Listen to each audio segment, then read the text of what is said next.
Hello everyone and welcome back to this new chapter. So in today's video we are going to learn more about essere, the verb to be. But before we actually delve into that, we have to take a step back.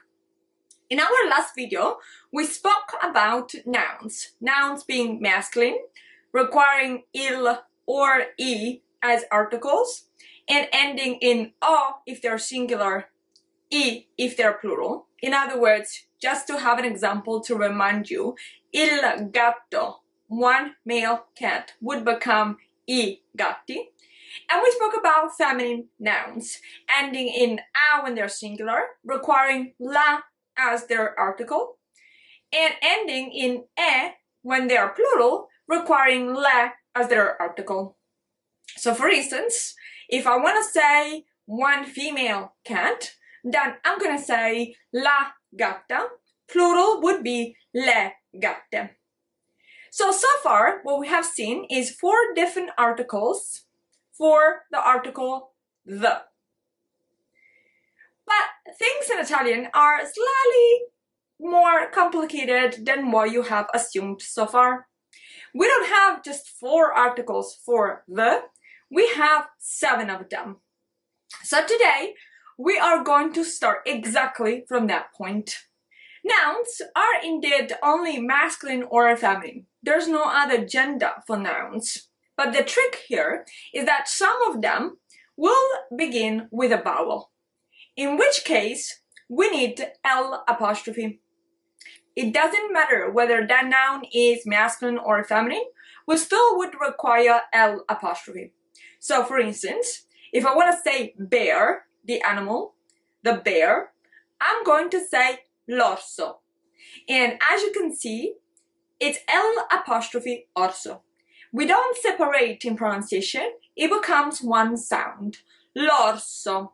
Remember to do waves when you speak, okay? So you start high, then you go low, and then you go back up. L'orso, l'orso, the bear. If the noun is feminine, we still would require L apostrophe if the noun starts with a vowel, okay? Vowels being a, e, I, o, u.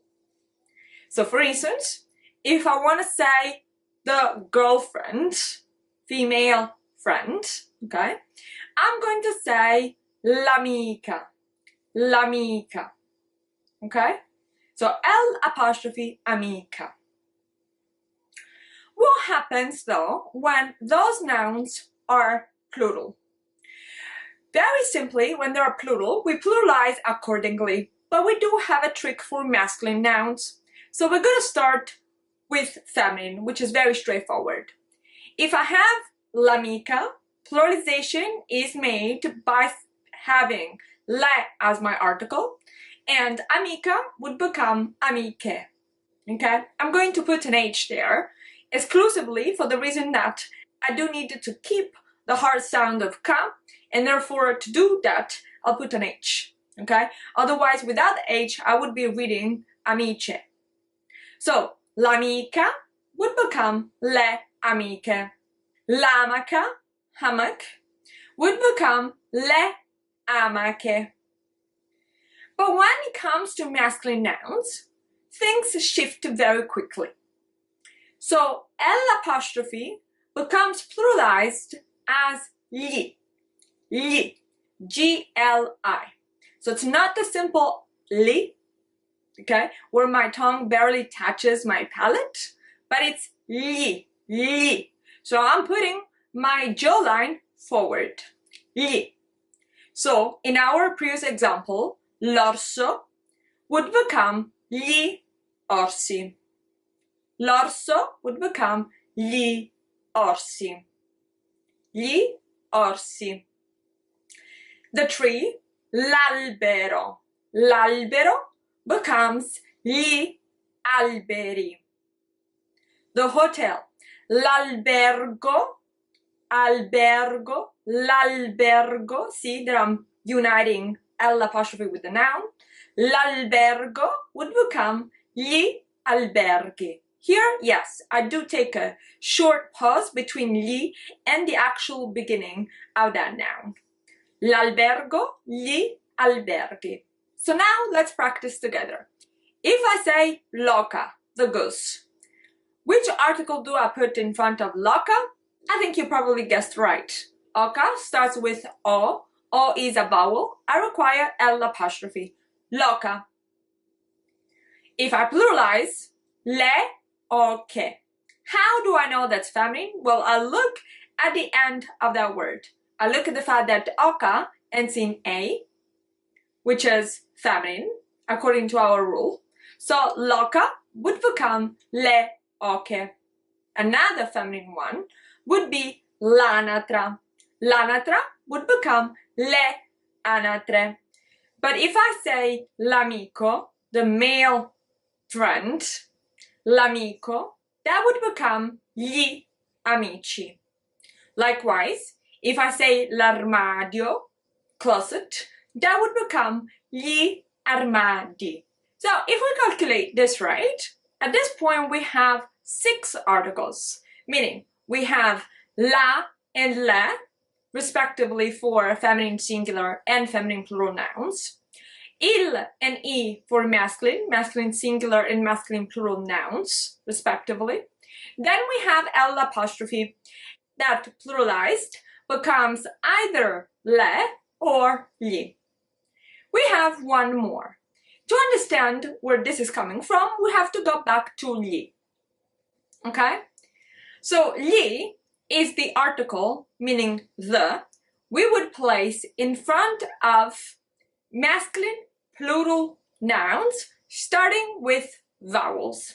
But also, li is the article that we would place in front of masculine plural nouns starting with a certain set of consonants, a certain set of letters, meaning Z, X, Y, Ps, P plus S, N, G plus N, P, N, P plus N, and then S followed by any other consonant, any other letter that is not a vowel. This one, the last one, masculine nouns starting with S plus a consonant, is the very category you need to remember. A few other words are coming from nouns that are masculine and starting with Z, but in theory, S plus consonant is the most important one.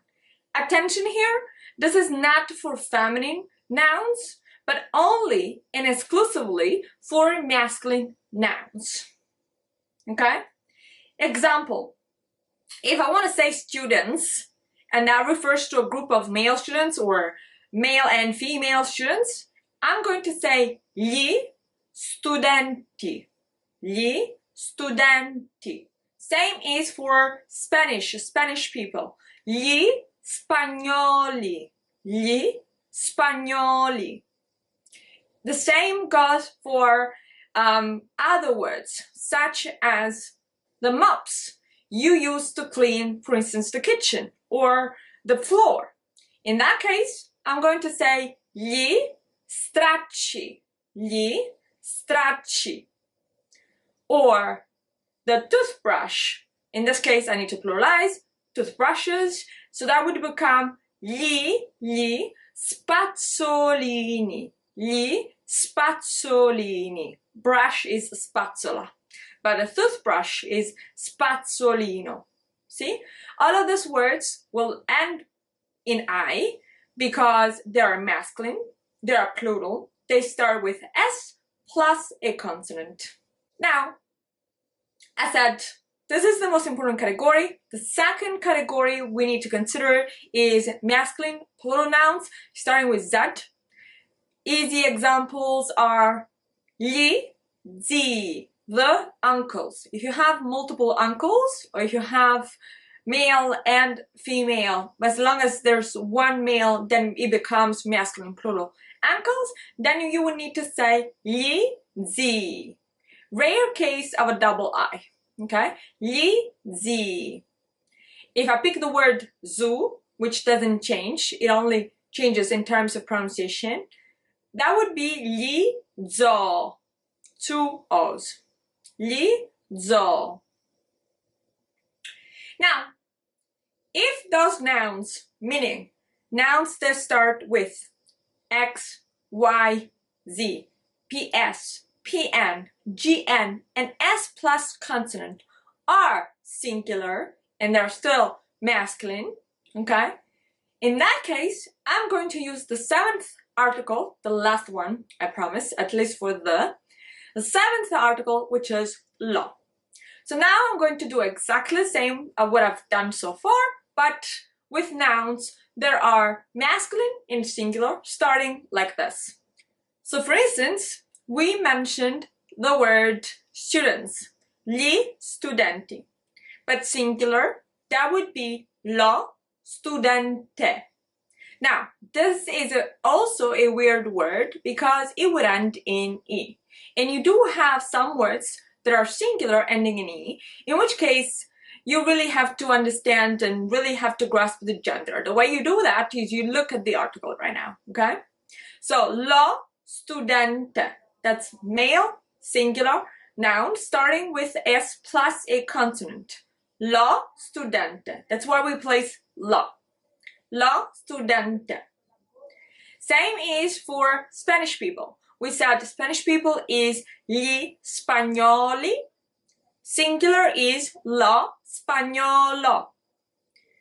We said stracci, gli stracci, the mops you use for the kitchen or for the floor, okay? Gli stracci would become lo straccio. Lo straccio. We said gli spazzolini, but singular, this would sound like lo spazzolino. Okay? So, to recap, we use la and la for feminine. We use primarily il and e for masculine nouns. Okay? Primarily. We use lo and li, respectively, singular for lo, plural for li. And we use those 2 articles for masculine nouns that start with X, Y, Z, PS, PN, N, GN, and S plus consonant. Okay? And then lastly, for nouns, masculine and feminine, as long as they are singular, we use L apostrophe if they start with a vowel. To pluralize those nouns, we either use la for feminine nouns or li for masculine plural nouns. Now, it's time to practice. The easiest way we can practice is to pick some of these nouns and combine it with the verb to be. To be, which is essere. So now, we're going to delve into the conjugation of essere. That is, I am, io sono, 1 N. Remember guys, a double N is sleep, okay? Io sono, tu sei, you are, tu sei. Drag it out, the vowel. Tu sei. Lui, lei, è. He, she, is. Lui è, lei è. We are. Noi siamo. Noi siamo. You guys are. Voi, voi siete. Voi siete. And finally, they are, which is loro sono. Again, this sono is identical to the I am in writing and pronunciation. So, io sono, I am. They are, loro sono. For anybody out there wondering, how do I understand, especially because in Italian I can drop the subject, how I can understand when it's io and when it's loro, look at the sentence. Context will provide you the answers. Okay, now that we have done this, we're gonna go and pick some of the nouns we have seen in the different articles, and we're gonna have very short sentences. Ready to start? Let's go. So, for instance, if I want to say the cat, the female cat, is white, I'm going to say la gatta, remember, 1 female cat, La gatta, this is third person, she, okay? La gatta è bianca. Now, bianca, white, is an adjective, and as such, it has to agree with the subject, which means it has to agree in gender and number with la gatta, and that's why it ends in A. La gatta è bianca. Likewise, I could say la gatta è nera. La gatta è grande. She's big. Now, grande is a weird sort of adjective. We can classify it broadly like that because it ends in E. Those adjectives do not have full endings, do not end in O, A, I, E, but only in E when they're singular, I, io, I when they're plural. So, la gatta è grande. If we want to pluralize that, that would sound le gatte sono grandi. Le gatte sono grandi. Now, let's pick another noun. La bambina. La bambina è bella. Le bambine sono grandi. The baby girls are big, meaning also old, not so young. Le bambine sono grandi.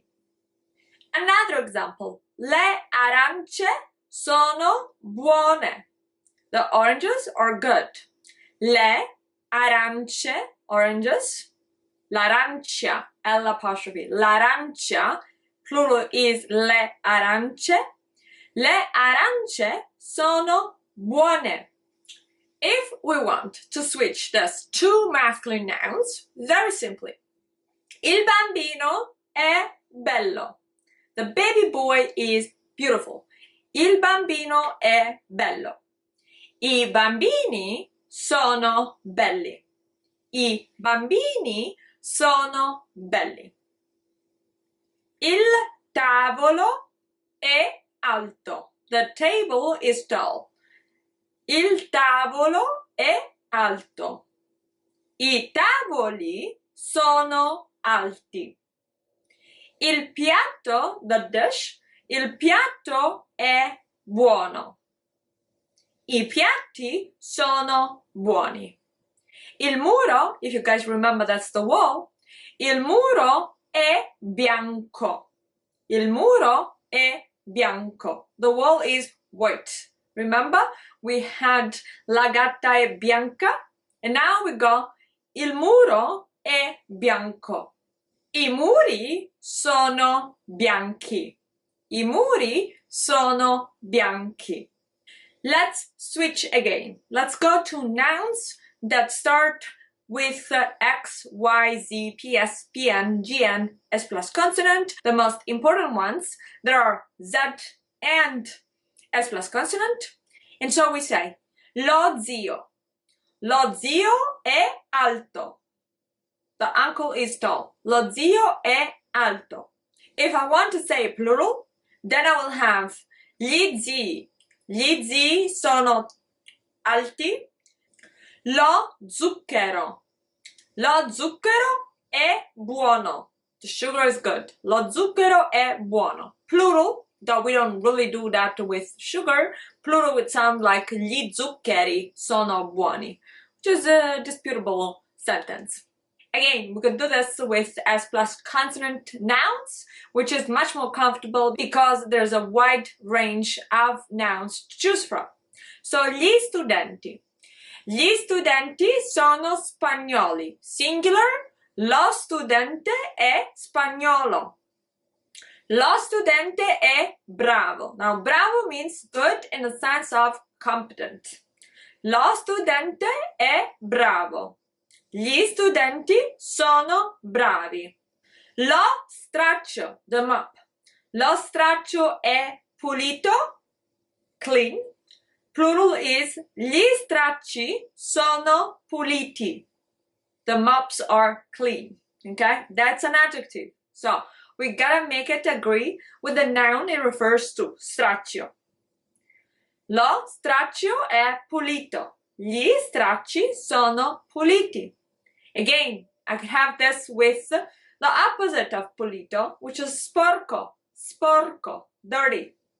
Lo straccio è sporco. Gli stracci sono sporchi. Lastly, let's pick nouns that start with a vowel. L'anatra, the duck. L'anatra è buona. The duck is good, especially if you're eating it. You could say that kind of sentence, yeah? But you also can say l'orso. L'orso è grande, grande. L'orso è grande. We could say gli orsi sono piccoli. The bears are small. L'albero. L'albero è verde. Remember, verde is an adjective. It means green. And when it's singular, it's verde. When it's plural, it's going to be verdi. That is regardless of gender. Okay? So, l'albero è verde. Gli alberi sono verdi. Gli alberi sono verdi. Now, I hope that's clear. And we have seen, if you remember in the presentation, that works for all sorts of adjectives. For instance, io sono italiana because I'm female and one. Loro sono italiane. Okay? They are Italian. And I'm referring to a group of only women. And I know that because I'm using italiane. But if I were a male, I would say io sono italiano. And for plural, I would say loro, they. Loro sono italiani. And likewise, if you have to say American, right, that works in the same fashion. To say americano for a guy, to say americana for a woman. Loro sono americani, males and females. Loro sono americane, only females. But also we have seen that if you're Chinese or English, those adjectives in reference to nationalities, they end in E. And the E, which I pronounce E, is regardless of the gender, it just reflects the number. So the singularity, okay? So for instance, io sono cinese, io sono inglese. That's regardless whether I am a woman or a guy. But in plural, loro sono cinesi and loro sono inglesi. So to recap, nouns usually end in 4 different ways with 4 different vowels. O, A, I, E. O, masculine singular. A, feminine singular. I, masculine plural. E, feminine plural. The same is true for adjectives. Whatever type of adjectives you encounter, whether that's nationality, whether that's color, whether that's like big or tall or whatever, yeah?